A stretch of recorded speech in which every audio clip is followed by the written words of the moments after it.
જૂનાગઢના માંગરોળના આંત્રોલી ગામમાં વાલીઓએ વિરોધ કર્યો। ગામની પે સેન્ટર શાળાના શિક્ષિકાની સામે ગંભીર આક્ષેપો લાગ્યા। કુંદનબેન રાઠોડ નામના શિક્ષિકાની સામે વાલીઓએ વિરોધ નોંધાવ્યો। શિક્ષિકા વિદ્યાર્થીઓની સાથે અવ્યવહારુ વર્તન કરતા હોવાનો આક્ષેપ લાગ્યો। શિક્ષિકા વિરુદ્ધ વિદ્યાર્થીઓને વાલીઓએ ધરણા કર્યા। શિક્ષિકા શરમજનક શબ્દોનું ઉચ્ચારણ કરતા હોવાનો પણ આક્ષેપ।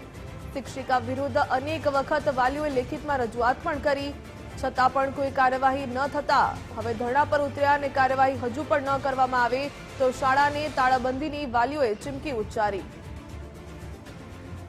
સ્કૂલમાં મદદનીશ શિક્ષક તરીકે રાઠોડ કુંદનબેન નોકરી કરે છે। તેના દ્વારા બાળકો સાથે અવ્યવહારુ જે વર્તન કરવામાં આવે છે અને એ બાબતને અમે 16/12 રોજ અરજી માંગરોળ શિક્ષણ અધિકારી અને જિલ્લા શિક્ષણ અધિકારીને આપેલી। તે બાબતની તપાસ કરવામાં આવેલ, પણ તેનું મહિના દિવસથી કંઈ નિરાકરણ ન આવેલ।